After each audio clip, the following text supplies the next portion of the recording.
আসসালামু আলাইকুম, নমস্কার, সবাইকে স্বাগতম এমটিভি নিউজ বাংলা চ্যানেলে। চারিদিকে ফিসফাস গুঞ্জন আওয়ামী লীগের রাজনীতিতে ফেরা নিয়ে। ১৭ বছরের লৌহ কঠিন শাসনের পর পতন হওয়া দলটি পেয়েছে ফ্যাসিস্টের তকমা। সভাপতি মৃত্যুদণ্ডে দণ্ডিত, প্রধান নেতারা কেউ জেলে নয়তো বিদেশে। কয়েকটি ঝটিকা মিছিল ছাড়া খুঁজে পাওয়া যাচ্ছে না দলটির কর্মীদেরও। এমন দুঃসময়েও দলটির রাজনীতিতে ফেরার গুঞ্জন উঠেছে। এমন সময় মনে করিয়ে দিতে চাই ঠিক ১ বছর আগে হওয়া একটি জরিপের ফলাফলের কথা, যেখানে মানুষের কাছে প্রশ্ন রাখা হয়েছিল আওয়ামী লীগের রাজনীতি চালিয়ে নেওয়ার পক্ষে কয়জন, বিপক্ষে বা কয়জন। জরিপটি পরিচালনা করেছিল ভয়েস অব আমেরিকা।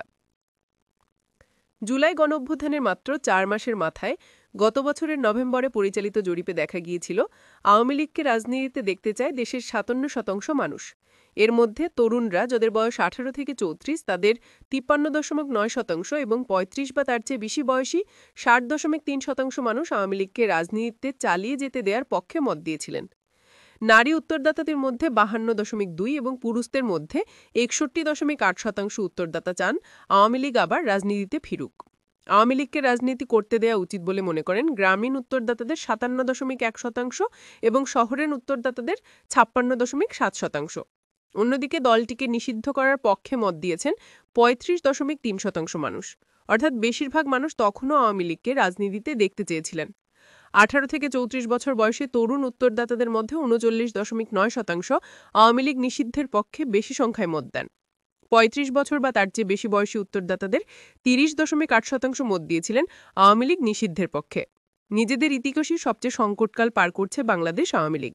এমন অবস্থাতেও পতনের মাত্র ৪ মাসের মাথায় একটি জরিপে দেশের প্রায় ৬০% মানুষ দলটির প্রতি সহানুভূতি কিছুটা অবাক করার মতোই বটে। সেই জরিপের ফলাফল বের হবার পর কেটে গেছে ১ বছর। অনেক পানি গড়িয়েছে পদ্মা মেঘনায়।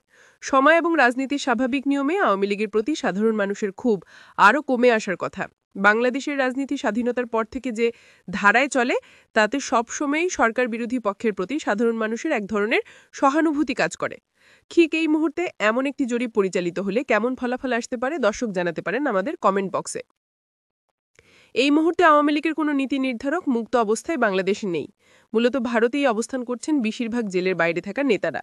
সেখানে তারা সংগঠিত হবার চেষ্টা করছেন। ডক্টর ইউনূসের নেতৃত্বাধীন বর্তমান অন্তর্বর্তীকালীন সরকার সম্পর্কে নিজেদের মনোভাব বারবার জানিয়ে আসছেন তারা। অন্যদিকে বর্তমান সরকারও আওয়ামী লীগ সম্পর্কে নিজেদের অবস্থান প্রকাশ করেছে। তাতে স্পষ্ট, বর্তমান সরকারের সময় স্বাভাবিক নিয়মে আওয়ামী লীগের ফেরা যেমন অসম্ভব, তেমনি প্রাচীন এই রাজনৈতিক দলটিও এই সরকারের কাছ থেকে নিজেদের জন্য ইতিবাচক কিছু প্রত্যাশা করছে না। এর মধ্যে আবার শেখ হাসিনার মৃত্যুদণ্ডের রায়ের পরে দল হিসেবে আওয়ামী লীগের বিচারের কথা উঠেছে। তাই স্বাভাবিক প্রক্রিয়ায় আওয়ামী লীগের রাজনীতিতে ফেরা এবং আগামী নির্বাচন, যেটি ফেব্রুয়ারিতে হবার কথা, সেখানে অংশগ্রহণের সম্ভাবনায় কার্যত শূন্য। এই বাস্তবতা বুঝেই আগামী জাতীয় নির্বাচন বানচালের ঘোষণা দিয়েছে আওয়ামী লীগ। ২০১৪ এবং ২৪ সালের নির্বাচনের সময় একই ভূমিকা ছিল বিএনপি এবং জামায়াতেরও। কিন্তু তখনকার বাস্তবতার এখনকার বাস্তবতার মধ্যে অনেক ফারাক। প্রথমত, বিএনপি জামায়াত কোনো কার্যক্রম নিষিদ্ধ দল ছিল না। তারা প্রকাশ্যেই তাদের কার্যক্রম চালাতে পেরেছেন।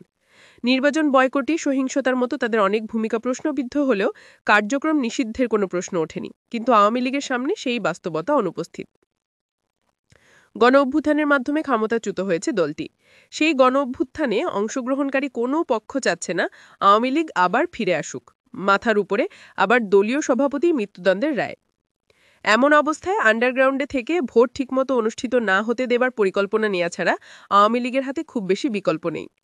অনেক রাজনৈতিক বিশ্লেষক আবার আওয়ামী লীগের রাজনীতিতে ফেরার সম্ভাবনার ক্ষেত্র প্রস্তুতে আগামী সরকারের ভূমিকা নিবিড়ভাবে পর্যবেক্ষণ করে তারপর চূড়ান্ত মন্তব্য করতে চান।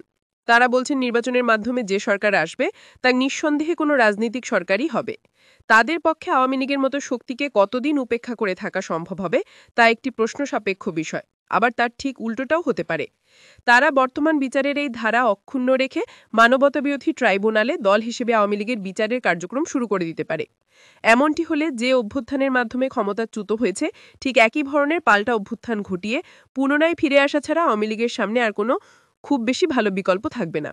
কিন্তু সেই সম্ভাবনা এই মুহূর্তে দাঁড়িয়ে আওয়ামী লীগের জন্য কঠিনই বটে।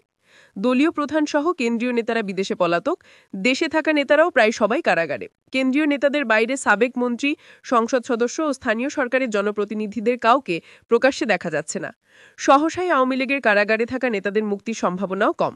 অপেক্ষাকৃত ক্লিন ইমেজের নেতা নারায়ণগঞ্জের সেলিনা হায়াতের আইভীর উচ্চ আদালতে জামিনের পরে আবারও মামলার শিকার হওয়া যার বড় উদাহরণ।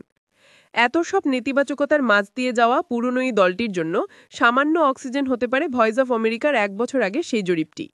এর পরিসংখ্যান বিশ্লেষণ করলে বিষয়টি আরও পরিষ্কার হবে। সেখানে দেখা যাচ্ছে শহরের তুলনায় গ্রামের মানুষ আওয়ামী লীগের রাজনীতিতে ফিরে আসার পক্ষে বেশি মত দিয়েছিলেন।